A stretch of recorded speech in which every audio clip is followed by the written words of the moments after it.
They always come back, regardless of how bad it ended. It doesn't matter how desperate you were or how much you begged them to stay. They usually come back the moment you finally detach and let go. It's always when you're looking better, when you're feeling happier, when you've improved every aspect of your life, that they crawl back in to test the waters. It's the law of reversed effort. When you stop chasing, they start noticing, because energetically, you're no longer sending out signals of neediness. And this shift makes them feel your absence. They didn't expect you to move on. And when they see you're thriving without them, it triggers their fear of loss, and it punctures their ego, because you're not as dependent and insecure as they once perceived you to be. They start thinking maybe they were the problem. So they come back to test whether they can still have access to you and get that validation.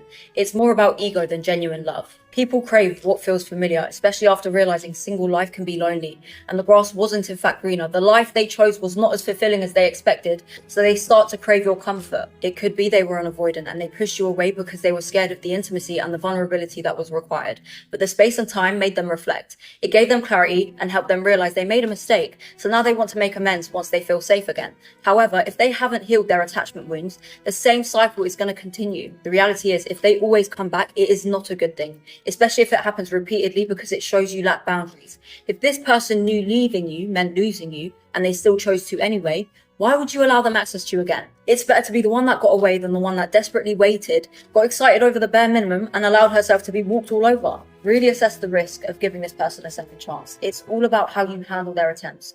Only entertain their return if they align with your new standards, because you did not spend all this time healing alone to let the same person that hurt you destroy you a second time around.